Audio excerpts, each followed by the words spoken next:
Amigos y amigas del Arriero, nos encontramos una vez más en el local de La Mula y esta vez voy a conversar con Ascensión Martínez Riaza. Ella es historiadora, catedrática de Historia de la Universidad Complutense y que ha hecho varias investigaciones sobre temas que vinculan a Perú y España. Incluso hace un par de años editó el libro La Independencia Inconcebible. No vamos a hablar a detalle del libro, pero vamos a hablar sobre el tema del libro, que es España y la pérdida del Perú, ¿no?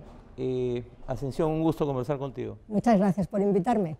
Ascensión, los peruanos, como es lógico, como cualquier país, para nosotros la independencia es un proceso fundamental, muy polémico, mucho debate sobre el tema a nivel de la academia, pero lo que nos enseñan en el colegio, digamos, a la mayoría de los peruanos y peruanas, es que en 1821 nos independizamos de España, que era quien nos había colonizado, y luego vino Bolívar y finalmente la derrota de España en Ayacucho, ¿no?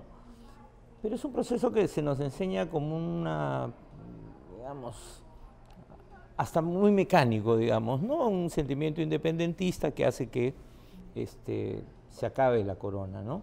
Sin embargo, a nivel de la academia y de los estudiosos, esto es mucho más. Pero pocas veces podemos conversar los peruanos sobre cómo se vivió la independencia desde la metrópoli, desde como le llamaban, ¿no? Se llamaba a España, ¿no? Cuéntanos un poco de los estudios que tú has hecho. ¿Cómo fue este proceso en una España que estaba en un momento político bastante complicado, el Reino de España en ese momento, ¿no? Sí, bueno, claro, porque yo creo que son dos procesos interconectados, ¿no? Y yo creo que para entender la independencia del Perú, no solo que hay que entrar en las dinámicas patriotas, independentistas, sino también hay que entender efectivamente qué es lo que estaba pasando en España y cómo se estaba gobernando el Perú por los virreyes españoles. Y luego, otro factor que hay que entender es que la independencia del Perú fue una guerra. Que es algo que a veces no... Fue una guerra. No tomamos... Claro. No tenemos cuenta, no tomamos en cuenta esa dimensión. Sí, sí. Bueno, es una guerra larga en toda América, pero en el caso del Perú hay una cosa que yo creo que hay que subrayar, y es que en la península ya saben que hubo distintas etapas. Hubo un primer liberalismo, el liberalismo de las Cortes, luego vuelve Fernando VII y retoma el absolutismo porque él era partidario del antiguo régimen. Luego hay un tiempo que es el fundamental, yo creo, para la independencia del Perú, en que el rey tiene que jurar la Constitución en 1820, y a eso le obliga la independencia de América, porque él quería mandar una gran expedición a América y muchos militares se niegan a ir a América y se levantan contra el rey. Entonces, entre 1820 y 23, el rey tiene que volver a jurar la Constitución. Es lo que se llama el trienio liberal. Es el trienio liberal, claro. Y ese es un tiempo en el que España definitivamente pierde el Perú, ¿no? Pero lo que yo quería subrayar es que ni los liberales en España ni los absolutistas estuvieron dispuestos a reconocer la independencia del Perú. Entonces, claro, tuvo que ser una independencia a través de una guerra, de un conflicto armado. Claro, en el ensayo en el estudio que tú publicas dentro de este libro, donde hay varios autores, como Víctor Peralta y otros, tú justamente cuentas, se desarrolla todo el proceso de las negociaciones, Punchauca, Miraflores, ¿no? Y claro, lo que uno ve es esa tensión, ¿no? además de una España que estaba viviendo una crisis política. Muy fuerte. ¿No? Y la complejidad de la negociación entre, digamos, San Martín en este caso, que, digamos, tenía un poder real de capacidad de decisión, y los emisarios o los virreyes que no tenían el mismo poder de decisión, ¿o me equivoco? Bueno, porque San Martín en ese tiempo todavía estaba Claro. ligado a O'Higgins todavía, ¿no? Lo de la negociación es un intento que hacen los liberales españoles pensando en que, como se había vuelto a jurar la Constitución, se podía plantear a los independentistas, ¿no?, que tenían una serie de libertades y que no era necesaria la independencia. O sea, se negociaba para convencer. En la documentación y se hablaba de los disidentes. Exacto, sí, eso me llamó la atención. Es la expresión que aparece. Los disidentes son los independentistas que eran los que se estaban separando del verdadero camino, ¿no? Claro, y que había que traerlos de nuevo al claro, redil, convencerlos, ¿no? Claro. Entonces, a veces se piensa que fue San Martín el que propone la negociación. No, fueron las instancias centrales españolas. Vamos a intentar, para evitar la guerra, vamos a intentar convencerles de las ventajas y vamos a hacerles ver que en países que ya son independientes, como el Río de la Plata, reina la anarquía, el caos, ¿no? Claro. Y así fueron los comisionados a negociar. San Martín, desde luego, nunca estuvo dispuesto. San Martín decía, bueno, negociemos, pero primero hay que reconocer la independencia. Y los españoles decían, primero reconocéis que sois parte de España, y luego ya, pero nunca independencia. Pero hay una cosa que yo creo que es importante y volvemos a un tema central que a mí me interesa, que es la guerra y los militares, ¿no? Claro, pero ahí además cuando uno lee el relato de las negociaciones, la impresión es que todos estaban ganando tiempo. Sí, sobre todo San Martín. ¿No? Sí. San Martín está ganando tiempo, más San Martín, ¿no?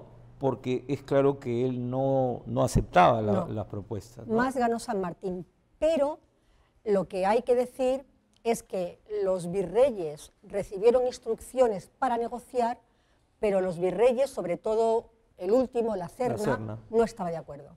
Y desde luego los militares españoles no estaban de acuerdo con la negociación. Ellos decían que si San Martín llegaba, había que combatir a San Martín.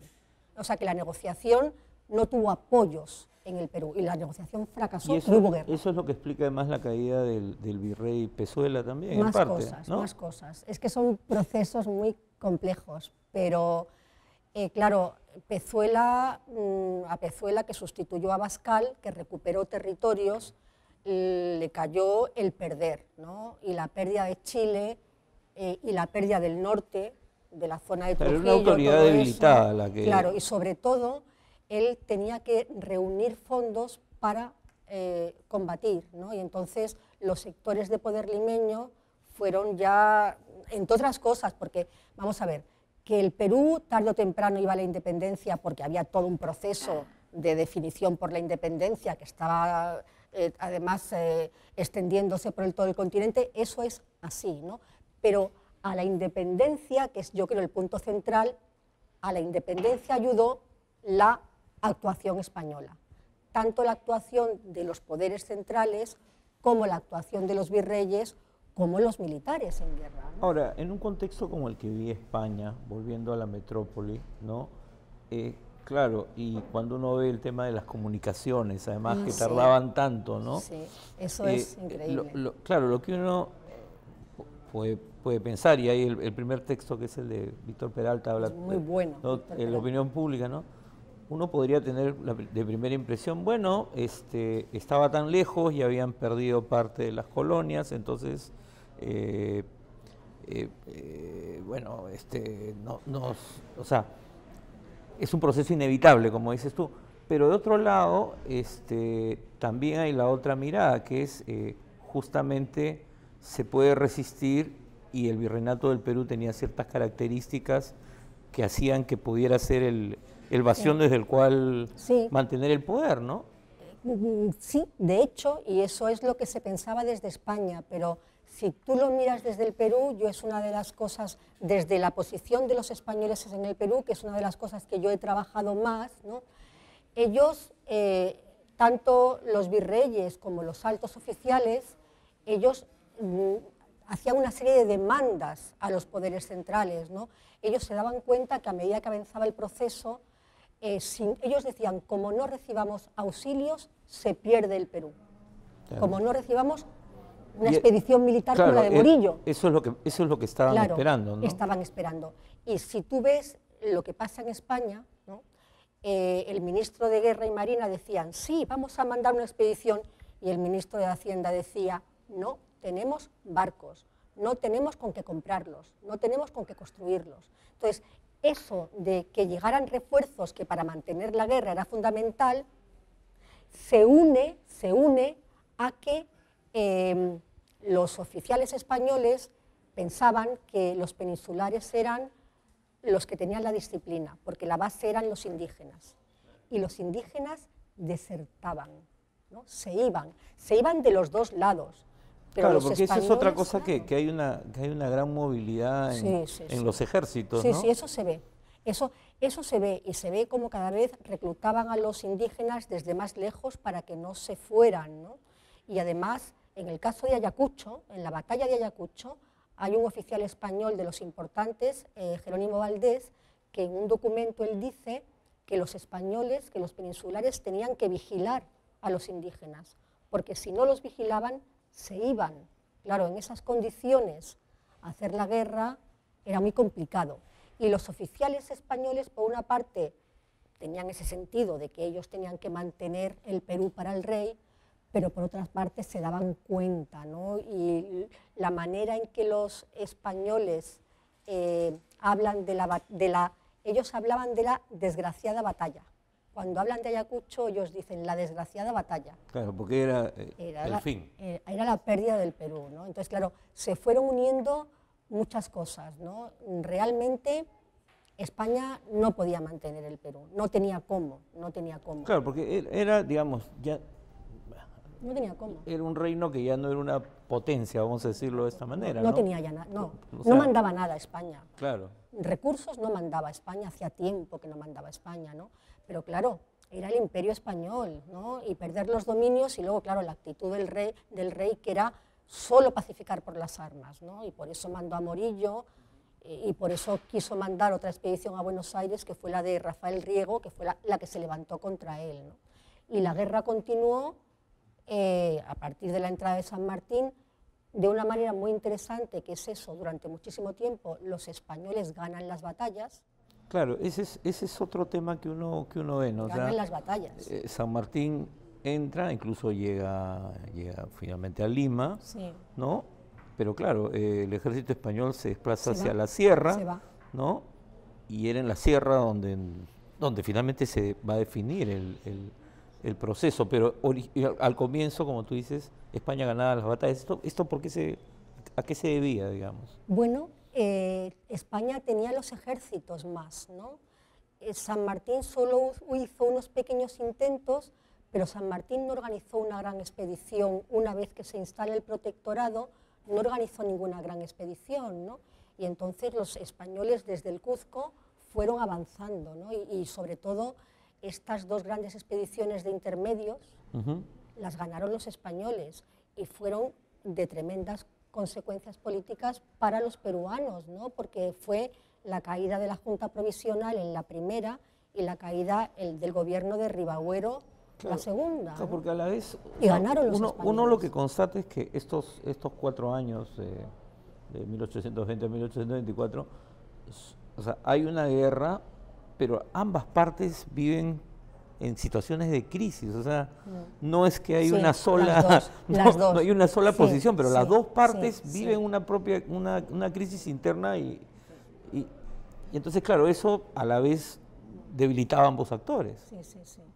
Desde luego, desde el punto de vista ya, como había una guerra, desde el punto de vista de cantarse la balanza, ahí Bolívar fue muy importante, ¿no? Ya llegó Bolívar con tropas y tropas y tropas, y los españoles, o sea, ya la guerra estaba definida, claro, ya no había vuelta atrás. Es lo que inclina la claro, balanza. Pero luego está toda la otra parte que una de nuestras compañeras, Nuria Sala, ve muy bien, que es que mientras tanto, y eso también lo estamos viendo, se gobernaba, o sea, los dos bandos gobernaban. Entonces, de 1820 al 23, que en España había liberalismo, ¿no?, el virrey La Serna aplicó medidas del liberalismo, reformas eclesiásticas, de reparto de tierra, en todo lo que controlaba. O sea, había guerra, pero había más que guerra. Claro, porque a veces hay la imagen, creo que muchas veces hay la imagen de que cuando hay guerra no hay nada más que guerra. No, y lo que tú tienes son dos gobiernos. Dos gobiernos, ¿no? Dos gobiernos. De un territorio, claro,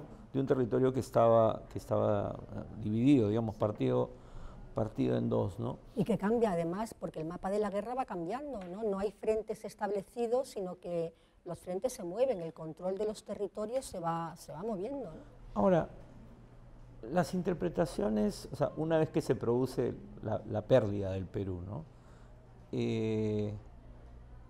Finalmente, ¿cuál es la interpretación que se construye en España sobre esto, ¿no? Sobre esta derrota, ¿no? Porque claro, todos estaban de acuerdo en que no había que perderlo, absolutistas y liberales, pero bueno, finalmente se pierde. O sea, ¿esto qué consecuencias tiene?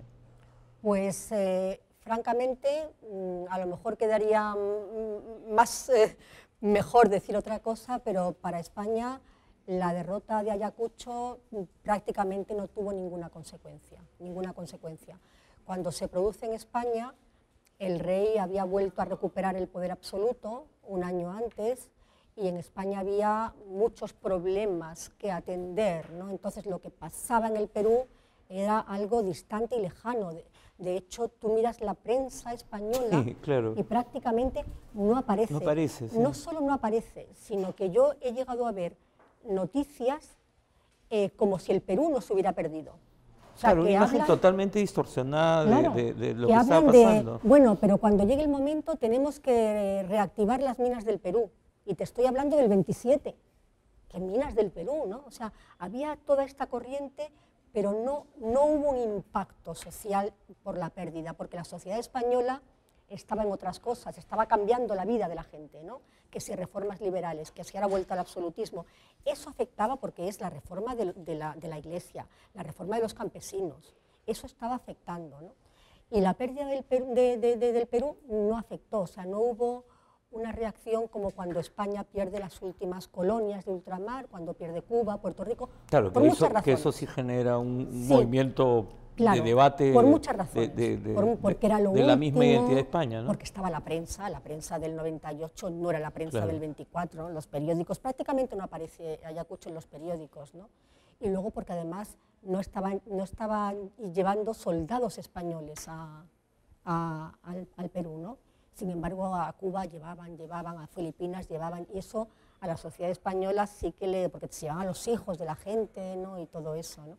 Entonces, no hubo impacto y el Perú estaba realmente perdido desde hacía tiempo, se iba perdiendo. O sea, es curioso, ¿no? Porque cuando uno mira desde fuera, ¿no? Desde la investigación histórica, tiene unas imágenes de estos acontecimientos, sí, puede ser bastante distorsionada, sí, ¿no? Sí, o además imaginando a España en ese momento pensando en recuperar su colonia perdida, pero tampoco es que eso estaba en la cabeza de nadie, porque era como que pensaban que no lo habían perdido, ¿no? Sí. Y hubo intentos de recuperar. Claro. Hubo algunos intentos que hay documentación, pero se quedó en intentos. Bueno, Ascensión, yo te quiero dar las gracias por esta conversación que ha sido un poco rápida, un poco a la carrera, pero creo que es muy importante para nosotros, los peruanos, las peruanas, poder entender mejor nuestra historia, poder entender mejor, de una manera más completa, más integral, cómo se vivieron los procesos, claro, ¿no? Que a veces los vemos solo desde nuestro lado, y desde una narrativa además donde se ponen énfasis a los héroes y no a la dinámica que se podía estar viviendo en ese momento, y creo que trabajos como el tuyo, trabajos como los de Nuria Sala, los de Víctor Peralta, que están en ese libro, que yo lo recomiendo, La Independencia Inconcebible, nos ayudan a entender esta historia compartida, ¿no? Es una historia común con España. Bueno, amigos, muchas gracias, nos vemos.